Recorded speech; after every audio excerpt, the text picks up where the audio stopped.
Hey guys, it's Jessica. Welcome back to my channel.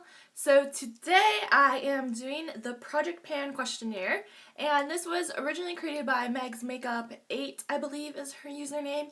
And she created this tag, and I thought I would give it a try since I've been project panning for about a month now.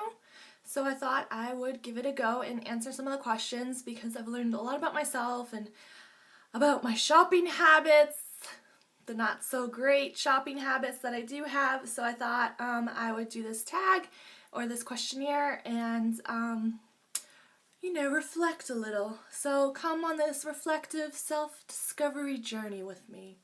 Let's go. So first question is, why did you start project panning? So I started project panning because I had a serious wake-up call when I got this new makeup storage system, and I was rearranging all my makeup before when I just had it in boxes because I had recently moved and it had been sitting in storage for like 2 months, and I realized, holy hell, I have way too much makeup. This is a problem, and I don't even enjoy it. And I bought a lot of makeup in my couponing days because I could just get it for free or even get paid to buy it. So I was like, the more the merrier, and I would bring it to friends sometimes, but I still had so much makeup. So I was like, girlfriend, you need to slow down, and that's how I decided to project pan and really focus on using it, and I added a no-buy for my project pan. So yes, that is where the journey began, and this is my first project pan. It's very difficult that I'm learning, but there's such a supportive community, so that makes it a lot easier. So question number 2 is, what is the most rewarding part about Project Pan? And I think that is hitting pan on something and hearing like the choir of angels sing from the skies, like, oh, and then like seeing the metal pan and just saying like, yes. And then finally, like the next step when you move it out of your collection, and then being able to like finish up a primer and then try out a new primer and rotate your collection and really start to get to use stuff. I think that's like the best part. Question 3, what is the most challenging part? Using the damn stuff. So I am easily bored and I want to like play around and dig around through new stuff. But I'm really trying to focus on the stuff that I do have in my project pan, because I have a primer, I have a blush, I have a foundation, I have 2 foundations. I have everything in there that I could use, and I have a whole eyeshadow palette. So I'm really bored with the eyeshadow palette, but at the end of the day, I can incorporate other eyeshadow palettes, and the challenge is making sure that you keep it exciting and you don't get bored, because if you get bored, you're just going to give up. So question number 4, how many project pans have I done and do I plan on doing more? I have done 1 project pan. Well, like I'm currently in a project pan, my very first one. Do I plan on doing more? I think so. I'm also doing the Finish 6 by Christmas, which I'm enjoying. I like the idea of it. I think I might like remix it and add my own kind of spin to it. But I think after this, or maybe like start incorporating like weekly makeup baskets, so that way I get to rotate my products more frequently, because I think that's the sticking point for me, is that I'm getting bored a little bit. So maybe doing like a weekly makeup basket and including project pan. I don't know. I'm gonna have to reflect on this some more. Some more reflective journeys are in my future. Question number 5, are you also doing any projects in addition to project pan? And yes, I'm doing the Finish 6 by Christmas, which pretty self-explanatory. Finish 6 products by Christmas. That one's going a lot better. I picked easier products just because I was doing the project pan already, and my project pan had like 20 items in it. So yes, Finish 6 by Christmas. So question number 6, do you limit your spending or go on a no-buy during your project pan? And yes, I tried to go on a no-buy. I have broken it once or twice, but that's a lot better than my usual track record.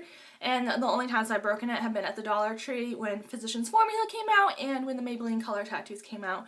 And I consider those justified because those products are super expensive, and most of them I was giving away or sending to friends, and those don't count. So I only kept like 1 or 2 things. I broke it maybe once or twice.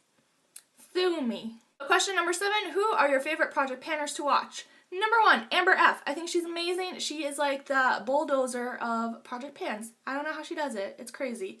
I love Meg's Makeup 8. She's always like, she's taken the project pan mentality to like her whole life. She does like overhauls. I love watching her Saturday 7 purges. I want to like maybe do something like that. Right now she's doing a clothing one, which, girl, I need to do that too. I really like also Pretty Pistol. something something, and I really like Angela K as well. There's so many other ones that I can't remember at the top of my head, so I'm sorry, but I watch a lot of project panars. A lot. I spend hours doing it. Question number 8 is, what is your tip to become a successful project panar? My number 1 tip is to try to spice things up, move things around so you don't get bored. Like I said, I have one palette that's pretty much all neutrals, and the more I use it, the more I hate it. So I try to incorporate other colors, other palettes, and just use 1 or 2 eyeshadows from that palette. Because if I was just relying on that one palette, I would have gone all Office Space on it, and I'm still tempted to do it because the more I use it, the more I realize how crappy it is.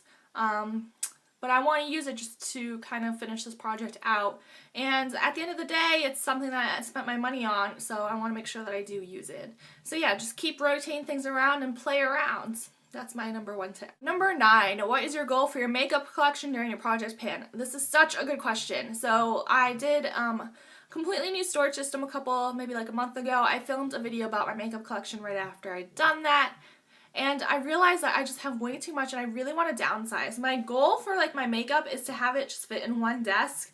And instead of having like a whole beauty room, which is what I have right now, is move it into my own bedroom and just have like a desk and maybe like a side drawer of like one of those like mini Alex drawers. And that's it. So I really just want to cut down my whole collection probably like 70-80%, which is a lot, but needs to get done. So I don't know how I'm going to do that. I don't think I can use all these products. I'm going to have to at some point do a decluttering and give things away. I'm not exactly sure. So anyone who's been through this, if you want to leave me suggestions, please do. It is a little overwhelming. I feel a little bit burdened by my makeup, which is a little weird. Especially since I know I'm going to be living here for a while. We just moved in. It's not like I have to pack it up or anything. But it's just so much, and I just kind of feel like it weighs down on me a little. You feel, I don't know. Does that make sense? Am I just crazy again? Yeah, probably just crazy again. Last question is, who do you tag in this project panning questionnaire? And I'm pretty sure that every project panner I watch has already done this tag, and I'm just late to the game as always. So I guess if you haven't done it, please do it. Please do it within the next 72 hours and I will check. No. I think it's a really cool tag. It will really, I sat down and looked at the questions beforehand and really thought about them. And I love Meg's Makeup 8. She's great. I just rhymed. So anyways, that's all I have for my project pan questionnaire. Please comment, like, and subscribe if you feel so inclined. And I will see you guys in my next video. Bye.